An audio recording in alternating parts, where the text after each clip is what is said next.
But I'm going to leave you all because I want you to do this without me. What was the 1 minute you were supposed to say? I heard, did you have something? I'll give you my speech. Okay. All right. Manushka, can you hear me as well? All right, here's my speech. I absolutely believe that the future is women, and the future specifically is women of color. And these young women that have been around in Montbello have unlimited potential. And if we can get the women you're in the room with right now in power positions in our society and be able to choose their own paths, they will always choose righteous paths and paths that will help all of us. And I believe with Mamabird and specifically with our interviews, we have a way to put money in their pocket. And as you both know, economic empowerment is absolutely everything. With that comes equity, with that comes everything else. And so they will use this money for good reasons. They will not abuse it. And we have what I feel is a scalable enterprise in which we can do as many of these interviews as possible, which is literally good for the world because these are people that will be passing, that we won't be able to do this ever again. So I believe we have a product that's absolutely priceless. I believe we have people who would thrive in this situation. And so what we really want to do in the future is get as much exposure as we can so we can do as many of these interviews as we can. And if we make this work synonymous with young women of color and empowerment, then that can't be taken away. So that'll be something that will be forever. And then we can keep doing this again and again and again. For Mamabird, it's really a slingshot. It's not a forever thing. I want these women to pursue their own passions in their life, to grow their own communities and outside of this program, but they're kind of the first class, and then they're mentors to the next classes and the next and the next and the next.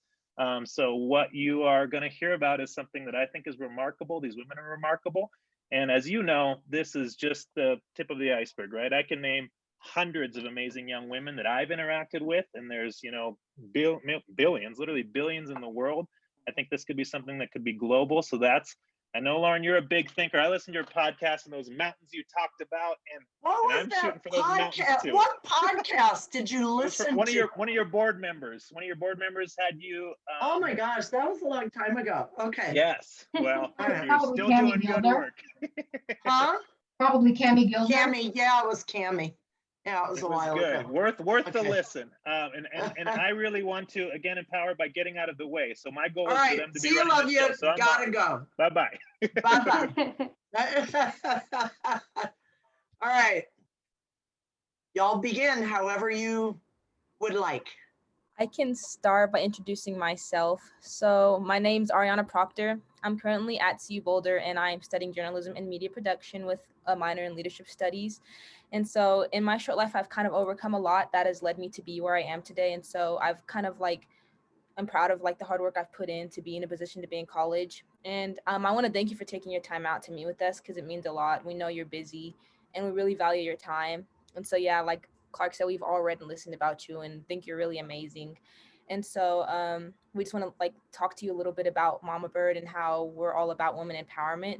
And so I'm a natural introvert myself, but this has been pulling me out of my comfort zone a lot. And so I'm proud of that aspect of it. And yeah, we're all about wanting to really economically empower and open doors for young women. This company was founded by Dr. Clark and us as former students, and we're working on becoming equally equity owned. And so we're going to be woman owned, Black owned, Latina owned, Indigenous owned, Muslim and African women owned. And so we're really trying to work to capitalize on that as much as we can. And so we conduct a lot of legacy interviews on Zoom. And so Janine is our lead interviewer. And so I can kind of pass it on to her for her to introduce herself. Okay, thank you very much. That's fantastic. When I finally went back to school, my degree's in communications, ultimately, and it has served me well. But to be a journalist in these times with integrity is so important in the world. Yeah. Yeah. Okay, Janine. Hello, I'm Janine. Hi. You all say Mamabird, so I don't know. Many of you say Mamabird, so I'm not sure. Yeah, I noticed that. I changed that. I should really get on that. So I am the lead interviewer. When I started back with Proctor, Ariana, and Clark, Carla's, and everybody in general, I myself am also very introverted, and when they brought me on, I was dealing with a lot of personal traumas, like healing from personal traumas, and also had been recently diagnosed with ADHD. And I had also, shortly after, found out that I was having my second baby girl. So a lot can happen. It's a lot. And through this year, with the support of, well, the amazing women that I have like next to me and the support of Clark, like I feel like I've really matured a lot through personal struggles and myself also dropped out of college due to traumatic events, being a car accident and then unhealed trauma from my childhood. And so how that's shaped me now is, I mean, I feel much sure of myself and what direction I'm going into. I am a military spouse, strong, proud mother, you know, Indigenous, learning more about my heritage as I get older. And shoot, when I always say, like, when I get older, what I want to do is, I've always had this dream of becoming a therapist, and helping people. And so my goal is to someday move back to Montbello and build a community center there so that mental health access is, well, easier to access to that community, to my parents, and to whoever's there when we get back. But that's my main goal, and so I feel like Mamabird is kind of helping me to skyrocket to that goal. I'm learning from amazing women, and well, to talk a little bit about the interviews themselves. My dad passed away when I was about 15 years old, and well, when Clark kind of brought the idea of legacy interviews, like I immediately saw the importance of a legacy interview, because when I was a kid, I didn't think of asking these important questions to my dad about, you know, his life and what advice he'd like to give. And I mean, of course, he was only 45, but that's time that I won't get back, you know? I do know. My father died when I was 17. I do know. I know exactly what you mean.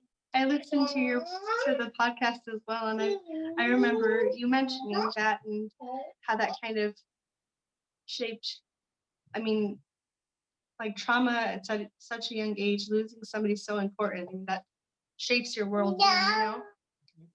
And so I immediately saw the importance, and I kind of just dove in head first. And then shortly after, I interviewed a woman named Veronica, my mentor, one of my many mentors in high school. And she was the office lady. She was sadly diagnosed with stage 4 cancer in 2000. I'm sorry. And well, I had the privilege and the honor of interviewing her. She was talking about her daughters and giving them advice and talking about her life. It was honestly a beautiful experience, and I personally learned so much. But then she recently passed away a couple months ago, and so I mean that kind of took me and took Mom as a whole to our core, you know, like if we weren't doing the work that we were doing, like her daughters wouldn't have that legacy of their mom, you know, in that way. You know, they'd have pictures and whatnot and memories, but an interview is so concrete, feel. And so yeah, that still brings up a little bit of tears. You know what I always say? I'm a crier. Hold on, I need to turn on more light. I'm a crier. I might cry in this conversation, but tears always are an indicator to me that you've touched a deep truth. It's not weakness. It just means that truth for you is very deep and very tender. So thank you for honoring me with that truth. With the work that I do, I believe that vulnerability is very important in building relationships and, well, just building connection in general. I think people really dig. I mean, with the ADHD, I really have no filter anyways. I think people really appreciate that, you know. Yeah. But thank you for accepting my vulnerability. But on a bit of a lighter note, some of my favorite interviews to do. Here, baby. Go draw. I'm so sorry. Are couple interviews. I mean, catch the banter of like an old married couple, and it's really entertaining, you know.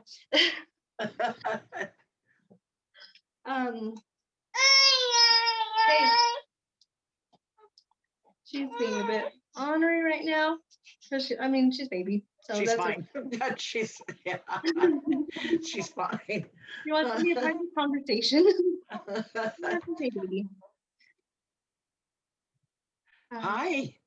Yeah, we see you. We see you, pretty girl. We do. Hi, Sophia. How are you? Hi. Can you wave back? Can you wave? Yeah. Okay. All right. We're here. Mama's there. Keep going. But I mean, also another beautiful experience, you know, seeing like the couples interviews and them passing knowledge down to, you know, their grandkids and their kids, and just having that concrete like legacy that pretty much capturing their essence, you know, as a lot of our bios say, we capture, that's what we do. We're doing the work of capturing essence, you know. You catch laughter and tears and so much wonderful advice. You know, I've learned so much. And that goes on for generations, you know, these videos go away. And I mean, I found that in this, I'm myself to be a therapist in a way, because these interviews are therapeutic, you know, because we're having really, really deep conversations and talking about things that, you know, you don't really talk about on a day-to-day basis with, you know, random people. So, yeah, well, so much good is going to come from Mamabird. I've already been so much, and so have my peers, and I'm excited to see what this new year brings. So thank you for your time. Thank you for being a part of this. Oh, you're very welcome. And we will figure out a way, I'll just let you know this now, to do some sort of an interview or something. I'm thinking maybe around Mother's Day, you know, with me or family members, and then I'll share with other friends the work that you're doing. So just know that. Yeah, we'll do something. But if you interview me, you need to allow for a lot of time. A lot of time. I know. Oh dear. I would love to interview you. Well, I'll let Carla talk. I have a habit of rambling on. Okay. Well, thank you. That wasn't rambling. Thank you. All right, Carla. Now, Hi, where's the baby? So I actually have two. I have one right over here, sitting on the desk, and then I have one playing with crayons. Okay. Oh, that's great. Yeah. And their names? So my son's name is Miguel, and then my daughter's name is Navid. Oh, terrific. Thank you. Okay. You're welcome. So my name is Carla Munoz. I'm 24 years old. I actually have 3 children. The other one's downstairs. He's 9, and his name's Raul. I actually had him when I was 15 years old in high school, and that was with a very abusive, toxic relationship. And it just probably kept me there for a good 6 years, unfortunately. I didn't grow up, you know, having much. My parents were both abusive, mom and dad. They do come from, so I am proud to be Honduran, because they are undocumented Honduran. Well, now my mother is documented, so thank God. But they came here undocumented from Honduras. And that was a crazy journey for them, just, you know, going through immigration. Sure. Took them forever to get, you know, documented and stuff. I do have 7 siblings, so it's 7 of us. And one is the age of my daughter, so they're pretty close to me. And then, you know, going back to high school and college, like, Where did my you go to dream. high school? So I went to Hinckley High School. Okay. Yeah. And I was gonna go right to college after that. Unfortunately, my son's grandmother and his father's side was diagnosed with stage 4 colon and liver cancer. So I postponed that to go ahead and take care of her. And that's when she would tell me, Carla, you know, you should just pursue your dream of becoming a nurse, like go back to school. And I'm like, no, I have to take care of you. So I did that until she passed away in 2017. And for some reason, I don't know what it was, I was pregnant with my son and I'm like, no, I have to go back to school for nursing. Like this has always been a dream. This is what I'm going to do. And then I told myself, I'm going to become a registered nurse in oncology. That's what I want to do, even though it's very emotional. That's what I want to do. So I decided to go to Community College of Denver, and I'm going to start my spring semester, which is going to be my 2nd semester there this year. So I'm pretty excited about that. I do talk a little bit about, to most women who I like to encounter, just because I know I went through a very toxic, traumatic past with my son's father. I like to talk about the fact that I was 19, I believe, 18 or 19 when I had gotten pregnant again, but it wasn't a voluntary pregnancy and it wasn't me wanting to be intimate with this person. It was just basically, you know, sexual assault. I was going to ask, are you being coy about, okay, name it. Yeah. Yeah. And it just sucked. You know, at first I didn't want to accept it until I went to therapy and they're like, no, Carla, you can say that's rape. It's okay. Especially if you were not, you weren't consentful of it. So I ended up getting pregnant, and I remember like he was just furious because he wanted to do whatever he wanted to do in his life. And I remember it was so sad because I remember that night I had just gotten home off of work, and he was, I don't know if he might have drank the few hours before or whatnot, but he was just yelling and screaming at me, you know, slurs and everything. And I remember that he just started beating on me. And I remember, like I've told the girls, like I literally closed my eyes because I knew I wasn't going to be able to get out. That, especially the room where I was in, there was literally no way out. He had took my keys, my phone, everything, anything that I can even, you know, try to escape in some type of way. And I told the Lord, I'm like, you know what, if this is how you're going to take me out, this is how you're going to take me out, and people will find out who this person is. I'm like, but please keep me here. Please keep me here with my child, because I don't want to leave, you know, this world with such a monster, because if he destroyed me and belittled me and tore every single piece of who I was, I don't want him to do the same for my son. And that's when I was determined to leave the relationship. And I remember I packed up my stuff. I was scared, and I just grabbed all my stuff, put it in the car, made sure he was at work, didn't come back, and went to my aunt's house. And my aunt's like, you know, just stay here. If he comes, like, your uncle's right there to protect you. And it's crazy how someone can make you feel like nobody is there to help you. Like you have no help. Like you can't contact just a simple family member. So it threw me off. And I was just like, wow, it's crazy how I allowed somebody to push me to that level to believe that my family wasn't there for me. So once I did that, I felt very empowered, but at the same time destroyed, because my son unfortunately got to see a lot of the abuse, and I didn't want him to grow up to think that that was normal. And unfortunately, I feel like he's seen too much to where now he's very overprotective over me, even when it comes to my own husband. And my husband's like the complete opposite. Poor man. I feel like I gave him, you know, this difficult time trying to get to know me and just allow me to be vulnerable with him. But I'm glad that he had that patience to be able to say, hey, I accept you for who you are. I accept your past, and let's move forward and make sure that you don't think that every human being is this way. Right. Trust is hard, you know. Very. Trust is hard. Yeah. So I understand. Thank you. Of course. So do all of you, just real quick, so I'm clear, do you all do interviews? So we all do, and we all do have a certain basically job to cover. So for me, it would be the business side of it. For our interviews, which are $333, 200 of that goes to the interviewer, which honestly, in the Montbello community, $200 to us, that's like a lot, you know. Mhm. We sit here and we're like, wow, like within just one interview we can make so much, and it helps out so much, just because I know many of the ladies who are here struggle when it comes to financial stability, especially with this whole pandemic. It's really messed us all up. And then I know some of us, many of us, help out our parents, because they are unfortunately able to even sustain their financial stability. So that really helps out the community, because I feel like most of the young empowering women that we have in that community we'll start to notice and see, like, hey, you know what, like if these ladies can do it, we can too.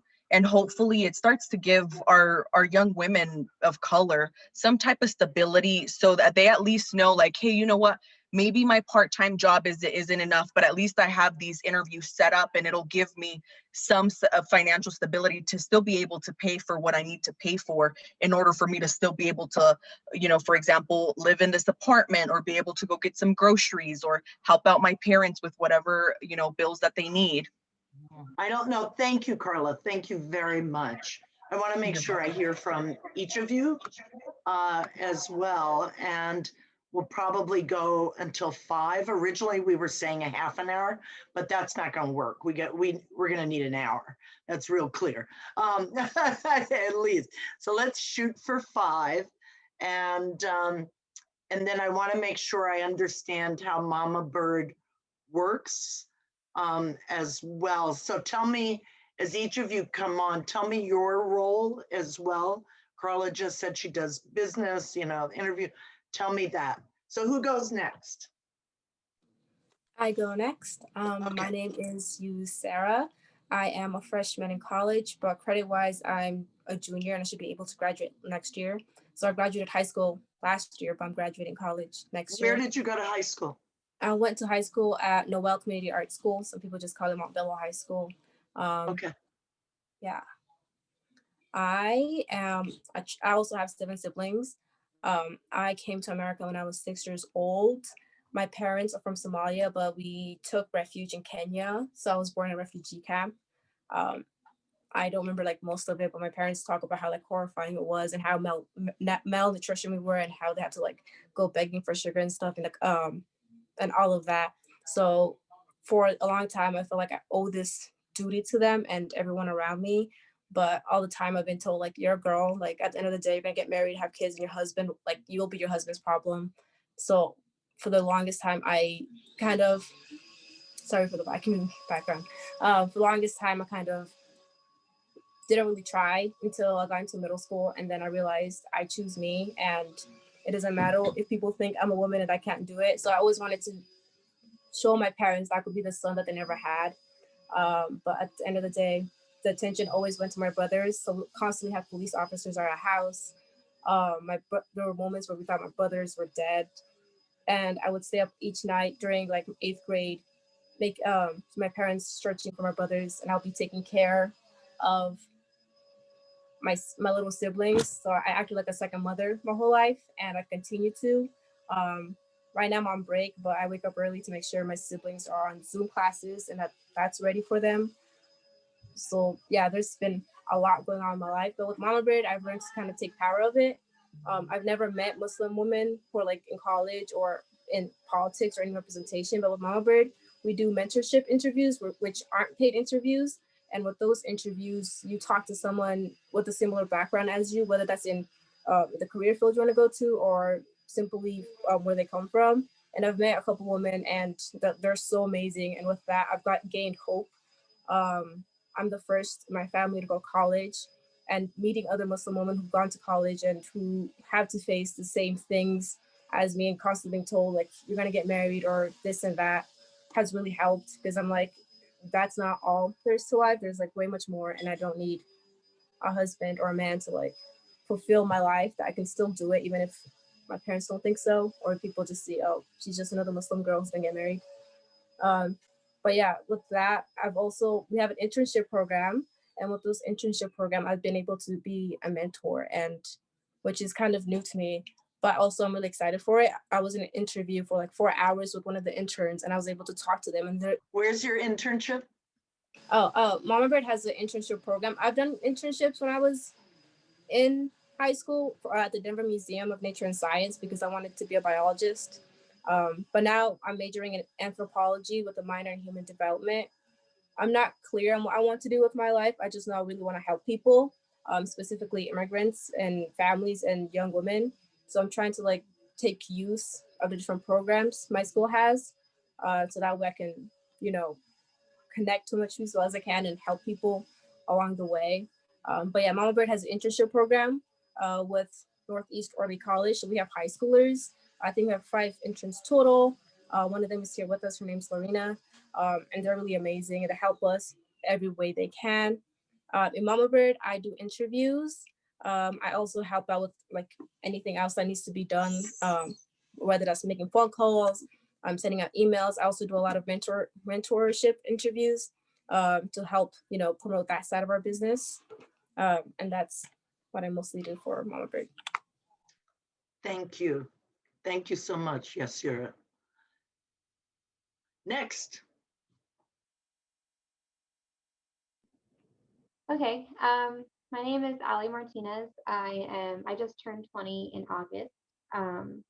I live on my own now, kind of forced on me last year. I'll go into background about that. My family wasn't necessarily the best. My parents had a semi-abusive relationship. My dad often took his anger out and stuff on the family. And he had some harsh ideals about women that he got from religion. And so he would take that out on me. Didn't want to like be treated the way he was treating me anymore. And so we kind of got in an argument. He kind of laid his hands on me and I was kind of rushed out of the house. So I live on my own in the midst of a pandemic and it's really not easy. But because of these awesome ladies here at Mamabird and Clark, I've been able to, you know, help sustain myself and my boyfriend. And well, they're my children, but they're not real children. They're pets, my dog and my 3 cats. We try to sustain them. It's been really hard, financial struggles, because my family wasn't all that great with their finances. So neither necessarily am I. Like I'm not given a good standing point like other people are with that have more money. So I'm kind of building off that, and I really want to save and do better with my finances. But for Mamabird, I do social media. So if you see anything on Facebook, if you see a post and we tag you or anything like that, that's I'm not on social media. I did notice that. I attempted to Yeah. tag you today. So. But I'm sure yours is great. Yes, we have an awesome picture of you that I got from your Women's Foundation of Colorado website. So yeah, that's kind of what I do. I'm working on starting to editing the interviews that they do. And yeah, I kind of want to branch out into this field more, maybe with other companies. So I'm kind of learning as I'm doing. And it's really great so far. I'm getting a lot of skills and I'm really proud of what I've been able to do so far. Oh, that's wonderful. Thank you. Thank you very much. Do you understand in social media, do you understand the back end of the social media of like why people open or why they look or rates that drop? Do you know that? I'm figuring that out a little bit. Some of it I know, some of it I don't.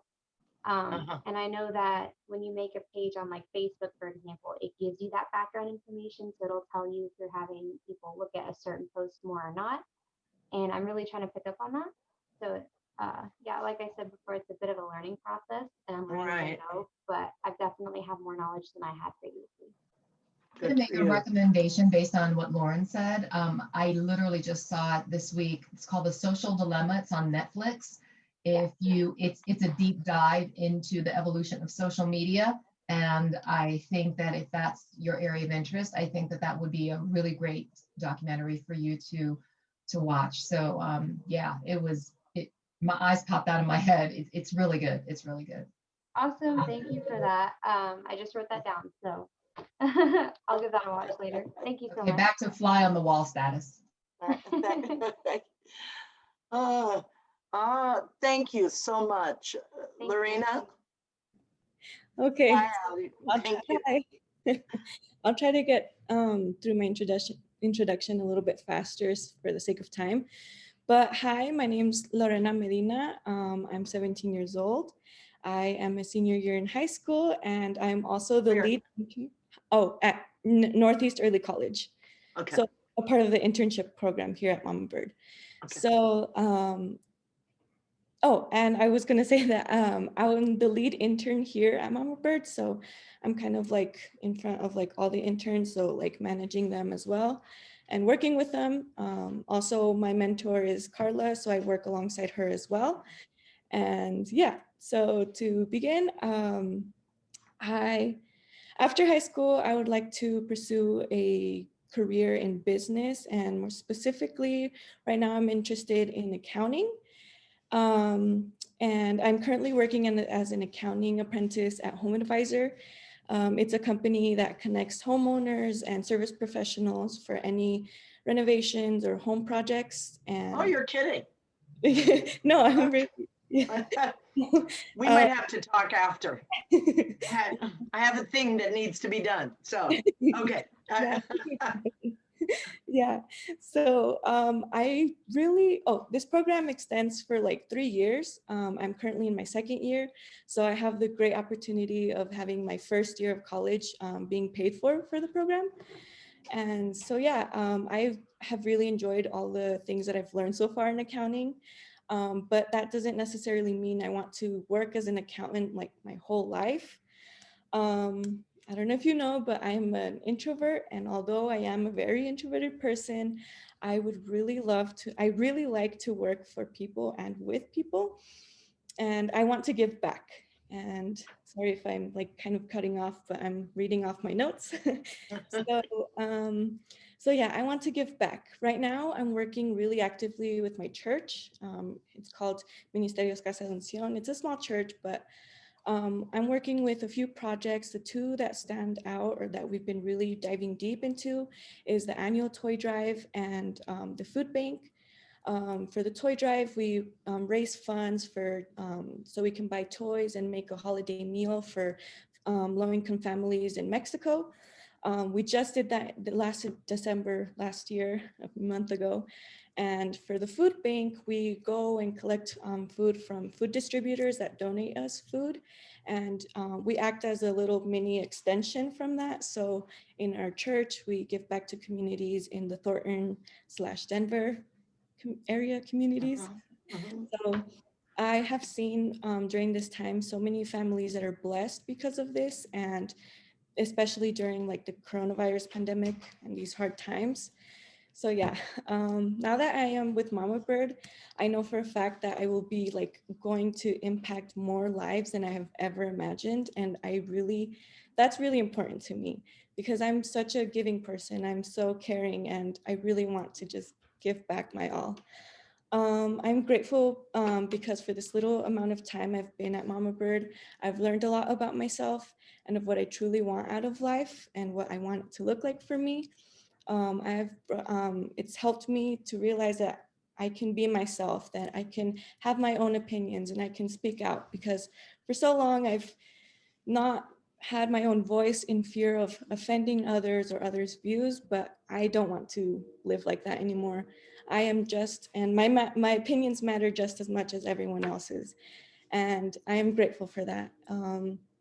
Also, I can't wait to be a part of the ongoing growth of Mamabird and Mamabird Interviews and all of the extensions of that. So I'm excited.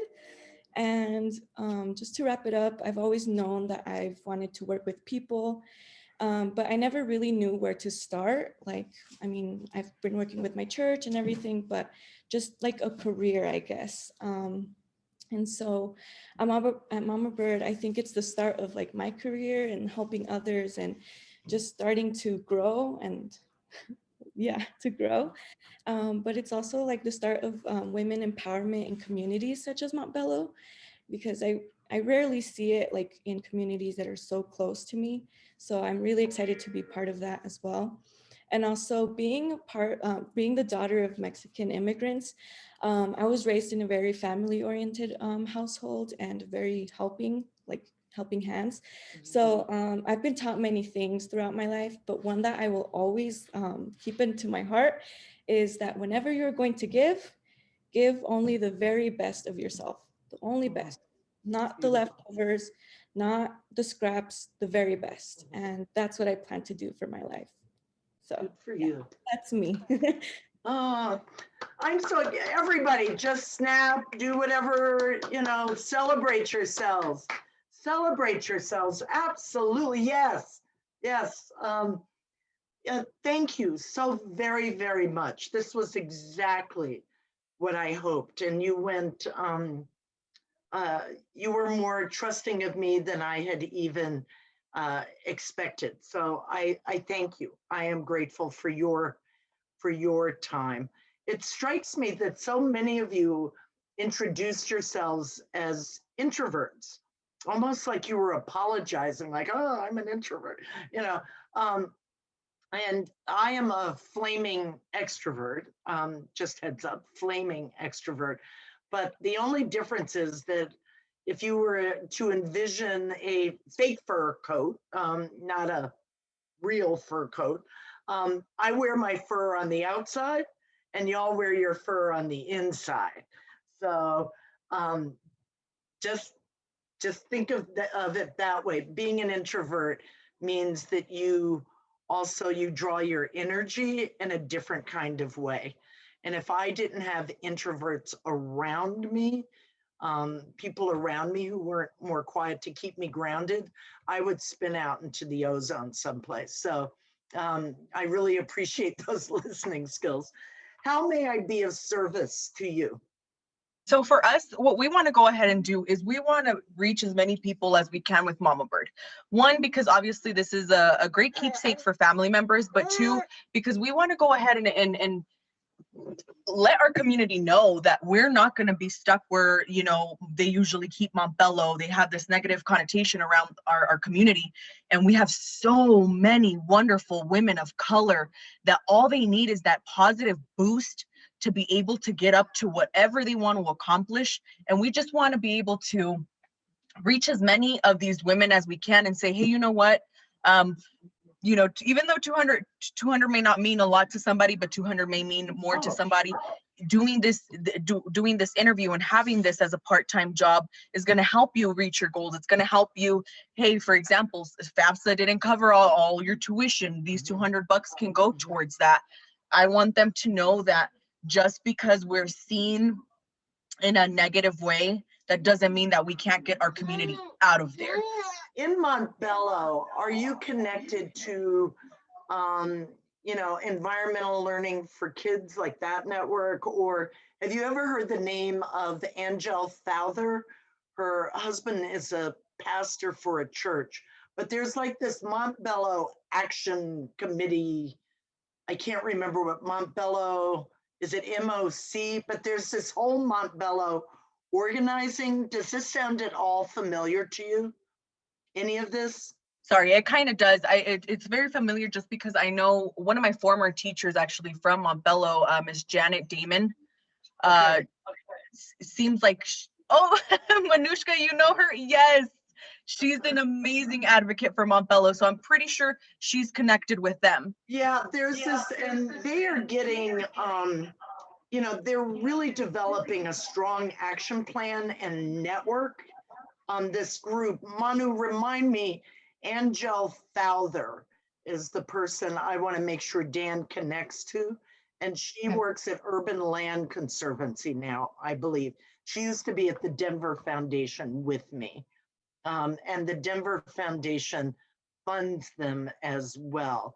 But we've got to get you all kind of connected. my daughter, and she taught when Montbello High School had Denver Center for International Studies, college prep. There was something else, the 3 schools, and she did Teach for America at Montbello High School, but she got sick. She has lupus, so she only did it for a year. So Northeast Denver, that whole, yeah, is my part of the world, is definitely my part of the world. So we'll think about some of the concentric circles and networks. This is all a learning process for all of us. In fact, like before this, I've never even considered networking or seeing the importance of networking. We'll pull together some contacts, and some thoughts and some ideas, you know, for you in different kinds of ways. I don't know if you've heard, but the Women's Foundation has just opened up a fund for women and girls of color. Manu, maybe you can put in the chat. See, I'm so glad you're here. I'm like, yay, Manu. She's got to like run around behind me, picking up all the pieces. Manu. But the Women and Girls of Color Fund, where we'll be funding organizations statewide that are led by women of color, serving women and girls of color. And Renee is the person Renee is the one who's kind of in charge of that, she and Kamisha. So that will also broaden networks for you, I think, of potential, you know, mentors and other kinds of relationships. We have this really amazing advisory committee, but you should just take a look at it a little bit, the link that Manu just put in to get an understanding of how we look at leadership for women and girls of color, some of the feedback that we've gotten, and our commitment. Can I make a quick suggestion to you? If I understand correctly, you ladies are each going to be conducting interviews one-on-one yourselves, correct, with individuals? So something that I've learned from Lauren, I was thrust into this kind of broadcasting aspect of work with Lauren, with her being such a public figure. And what I've seen her do, which I think is really effective, is allow herself to be flexible. So you all did great, and you were going off from a script, and that's necessary. But as Lauren is interviewing her subjects, what she does is she allows the direction of the conversation to kind of guide. And if it deviates off of the script a little bit, then that's okay. You know, don't feel like that is bad. Just allow the flow of the conversation to kind of take you where it needs to go. And so I think that that's something just to kind of stick in the back of your mind, to allow the conversation to sometimes lead you somewhere where you may not have scripted. Yeah, lead with curiosity. I think is really important. Oftentimes, you need to have a set of questions or key thoughts or ideas or things about which you need to learn. And that's great. It's, again, in a framework, you know, that you have. But within that framework, allow yourself to be curious, to ask people, well, what did that mean? How did that feel? Tell me more about that. What did that look like? If someone says, even the simple things, you'll be amazed. If someone says, oh, in my country for New Year's, or in my culture, we eat black-eyed peas and collard greens, which is what happens to happen with me. But Manu is Haitian and has a different. What's really interesting is not just to have her say that, but ask her to describe the history and the taste and the familiarity and the feelings that soup elicits for her. So something that simple as you're doing the interviews, of being curious about soup, can lead you into an arena that you may not even imagine. They could be happy memories. Someone might even say, I feel sad now when I smell it because it was my grandma's and my grandma died. someone could say it brings me joy because of family context. Who knows? But just be curious. How else may I be of service to you? I think another thing that we were like looking into is we've been doing work with the Center for Trauma and Resilience to kind of Kathy. the mental health and or especially around communities of color. And so we wanted to see how you think that like work can open us up for opportunities for grants, because we've been offering free therapy, like group therapy and individual therapy for young women. And so like, does that open us up to possibilities of grants and things like that? Well, you know, one of the things, and this is where Dana and I are going to have to talk a little bit. When you talk about grants, grants are more of a nonprofit resource exchange. And he mentioned to me very quickly that they're talking about being your fiscal agent. I might have to get together with Dan and with Kathy to understand how, if your structure is a for-profit structure, what it means to have a fiscal agent and what that relationship is. Because you can't like just double dip in some ways. But the other thing is that the Women's Foundation does impact investing. And Manu, have we closed? Are we asking for applicants now? For the Women and Girls of Color Fund? Investing for WFCO, is that closed? Oh, for WFCO? It might be closed, I'm not sure. So look at our impact investing page and put that in the link too, because even if it doesn't work for this round, but it does mean that we can support some for-profit entities that have the purpose and the intent of doing work that meets our mission and our values.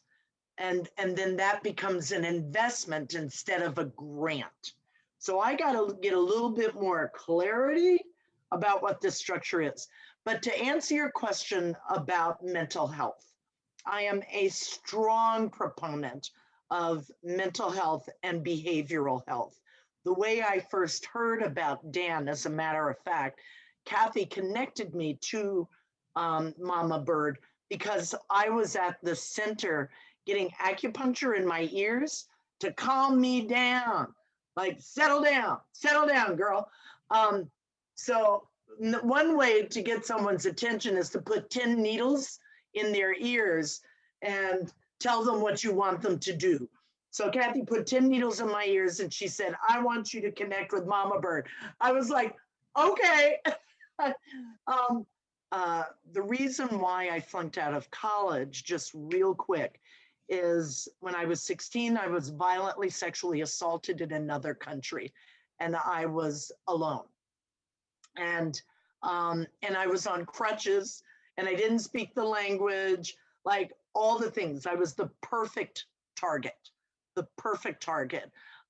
for this assault. 6 months later, my father and my grandfather died within the same week to 10-day period. And then a year almost to the date of my father's death, my best friend, the first love of my life, was killed as well. So that was an 18-month period.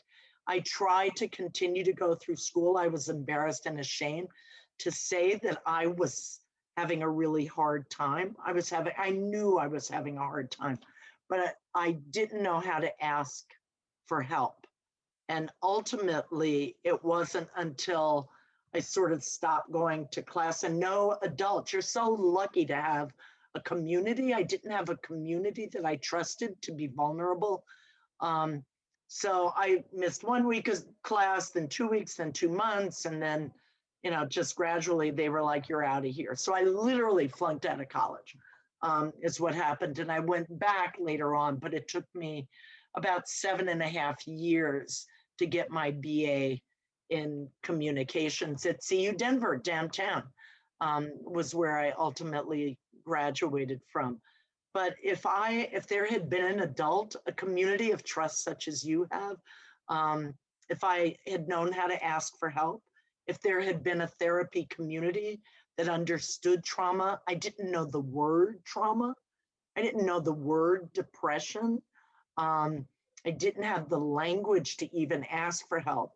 At that time, the college that I was at back east, which is where I'm from, if I had gone to the wellness center, they would have given me birth control, right? It just in the early 1970s, no one had the language, no one felt comfortable, and communities of color generally do not feel comfortable talking about mental health, and we're afraid of the systems that we think will judge us. You know, the whole context of being crazy or whatever it may be, you know.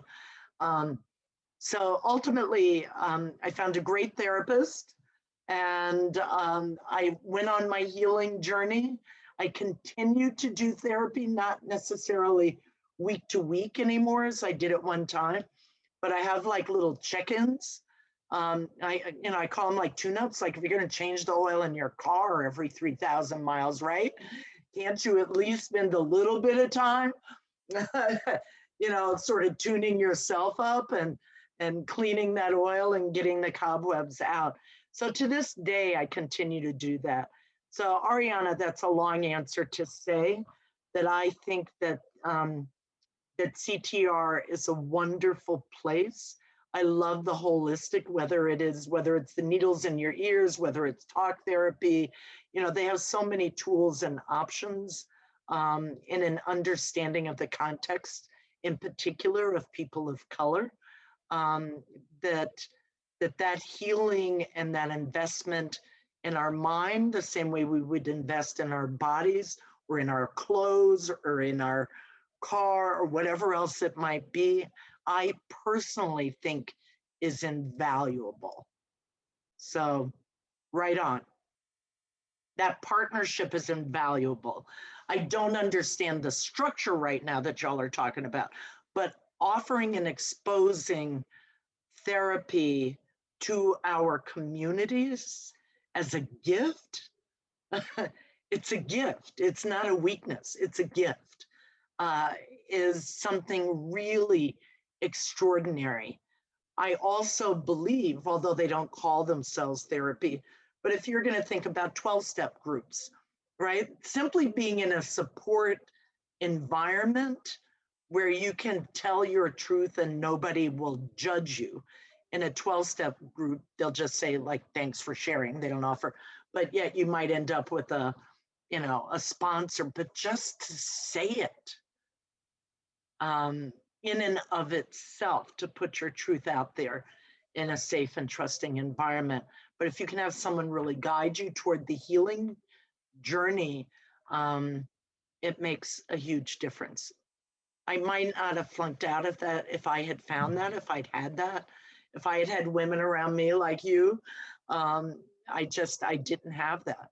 I know that in communities of color, I mean, even in my own family, the way that when you don't have the access or the knowledge or the comfort to seek help, we tend to, self-medicate. Self-medicate. Because my dad was schizophrenic. Okay, well, late adolescence, onset of psychosis is usually late adolescence and early 20s. Yeah, yeah.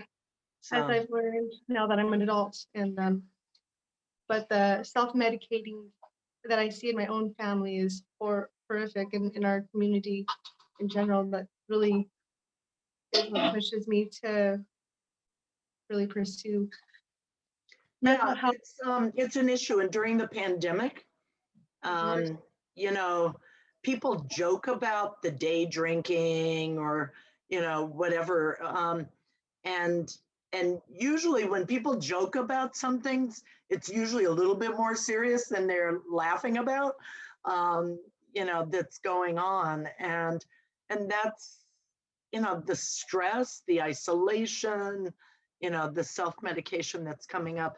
And it's hard to get so much of substance abuse healing depends upon having community and relationship and support systems. And it's really hard now for folks Yeah. And so that medication is, that self-medication becomes more difficult. Really, the question becomes the why. Why are you using? What are you medicating? What's the feeling? What's the fear? What's the circumstance?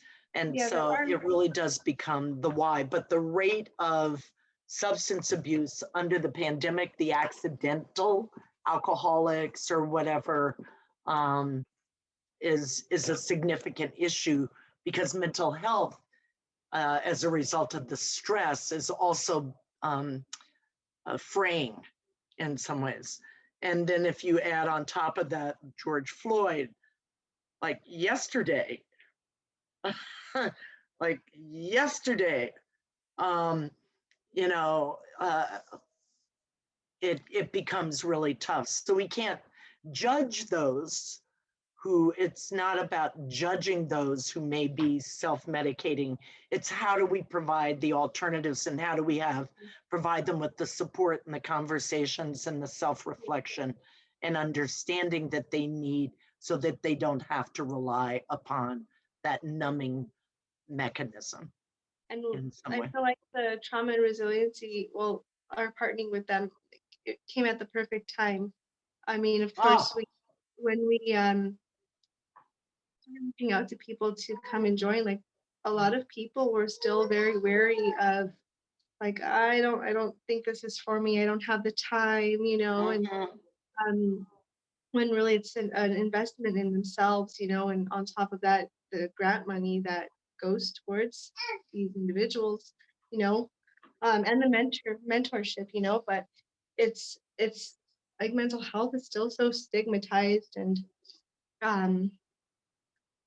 but for the people who are a part of Mamabird Mentors and the people who are and the help that we need during this time with the Trauma and Resiliency Center,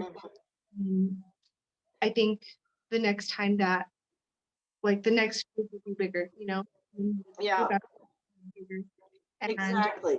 You know, it's so interesting. We talk about mental health or behavioral health as though it's a thing out here, right? And the fact of the matter is that we have mental health all the time, just like we have physical health all the time. It's simply, our brains are simply an aspect of our bodies. That's all it is. So, you know, whether if I wake up in the morning and I'm feeling happy and grounded or whatever else, that's still a reflection of my mental health. It doesn't have to be, we always speak of mental health as though it's a negative, that something's going wrong. Mental health is about simply being whole in all aspects of the functions of our body. And sometimes a lot of times it's fantastic, it's great. And sometimes it's not. And it needs help. And in these times, it needs a little more help. Let's be honest. It needs a little bit more. If you're living on an economic edge, multiple children, kids at home, technology, food insecurity, like all the things that the Women's Foundation cares about, I am sitting in a very privileged space right now in my house, right? And when I get off, I'll go downstairs without hesitation and either pick up the phone and order something to eat, or maybe I'll scramble an egg. I don't cook. But I know I won't be hungry. I know I'll wake up in my bed the next day and the next day and the next day and the next day. And the thing with you know, having that conversation, it's there's layers, you know, it's the poverty that people are coming from, that women are coming from, it's the trauma, it's toxic stress. Yeah, toxic stress.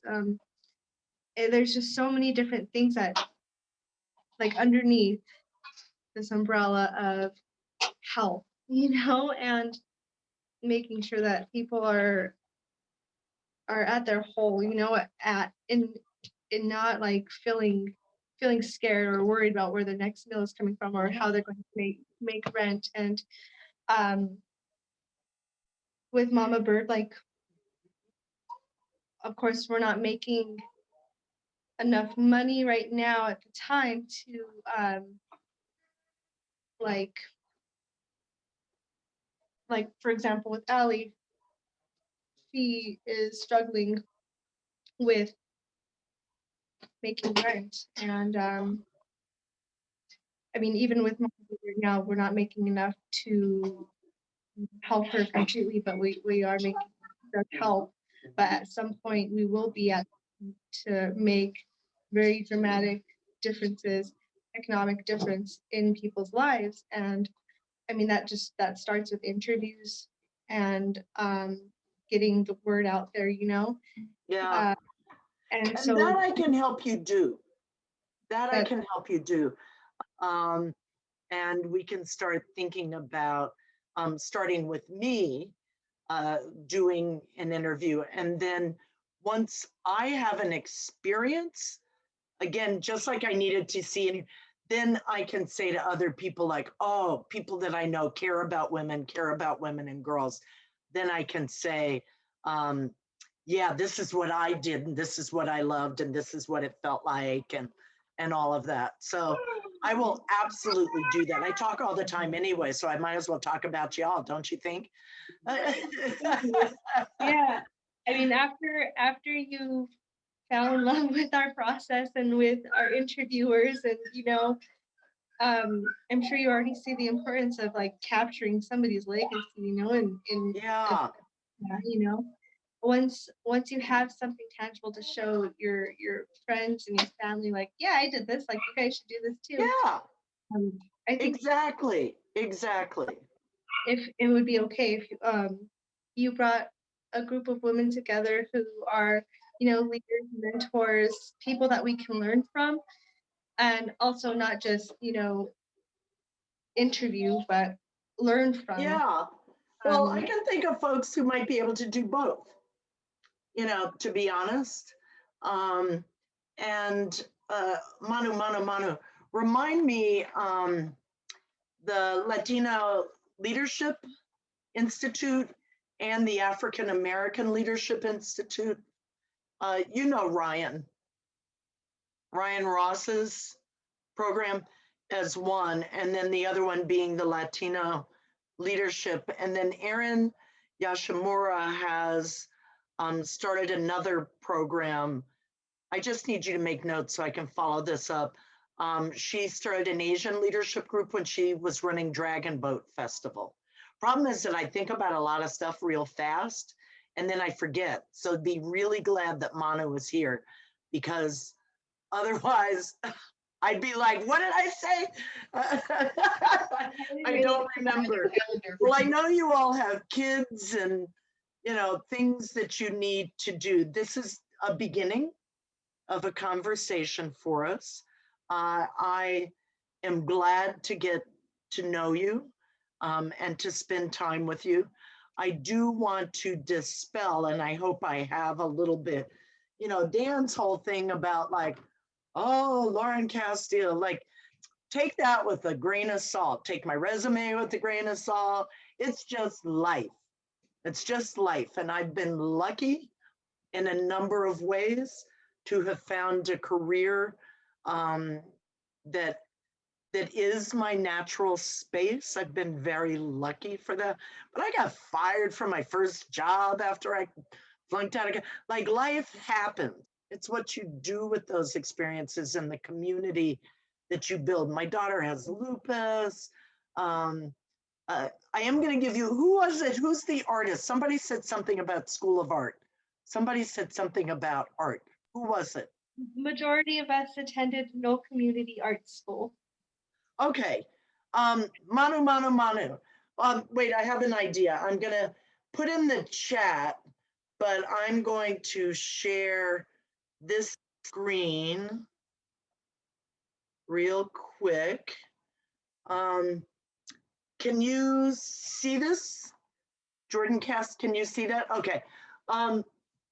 You might get a kick out of going to her website and reading some of the interviews. She's really hard. You're going to be like, we want to interview her. We want to interview her. We want to interview her.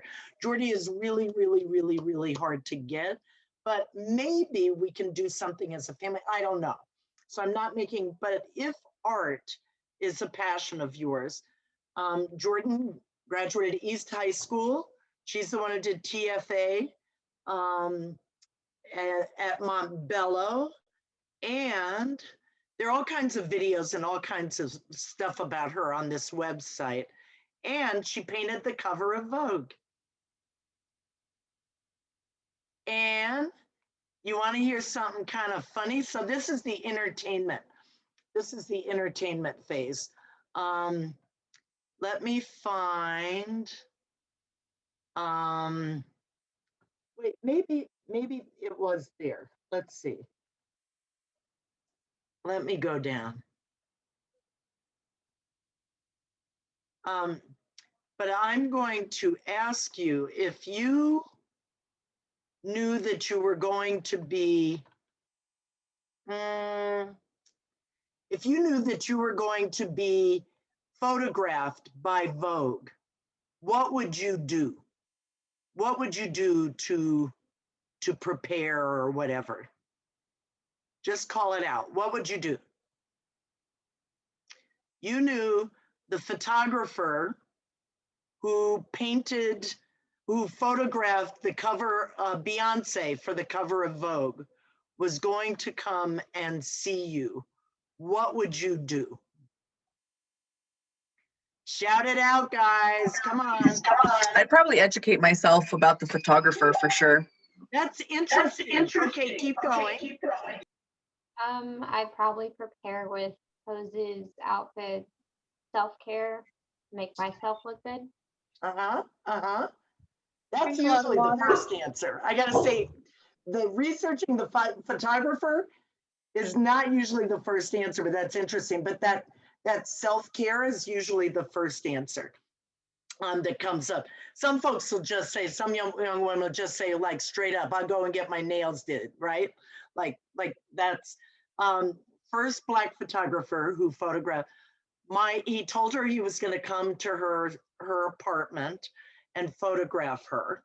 And she opens up the door and he looks at her and says, do you need like a little bit of time to get ready? At which point she says, not unless you want me to put my shoes on. Hold on, oh wait, maybe if I do it small. She plopped herself on the floor, no makeup, wearing a pair of jeans she's probably had since high school, or they're my mom jeans, I'm not quite sure. And she's wearing, the photograph isn't showing here, but you know, these are like, oh yeah, like the athletic socks, the striped athletic socks. She never did put her shoes on. The message that I'm giving to you that you are already reflecting is that your success will ultimately depend upon your simply being true to who you are and following those passions, those gifts, those joys that you know to be true for you with integrity and honoring your body and your mind, your community, your family, whatever that may be for you.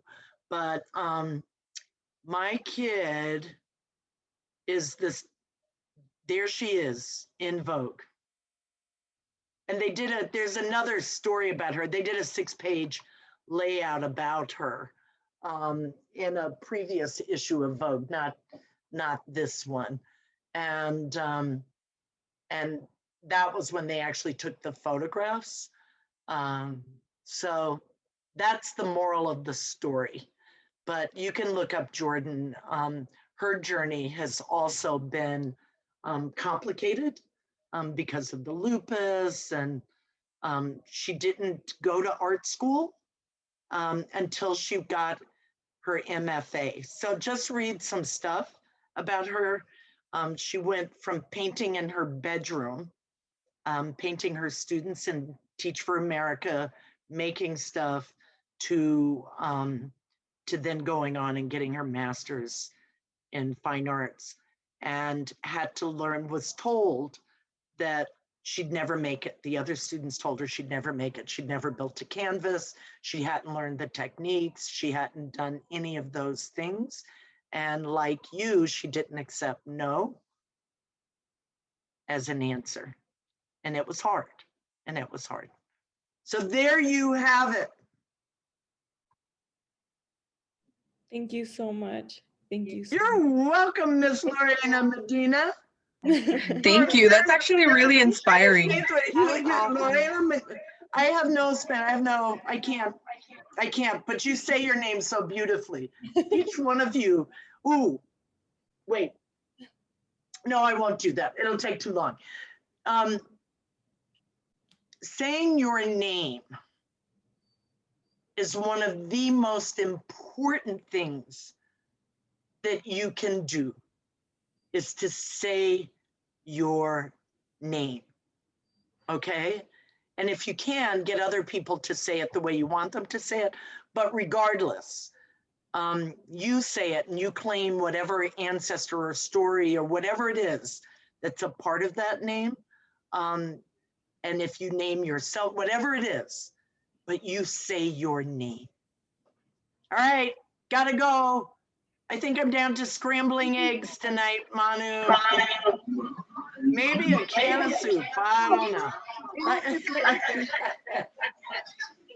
Thank you so much for your time. Love you guys. You're amazing. Love you too. Bye. Bye.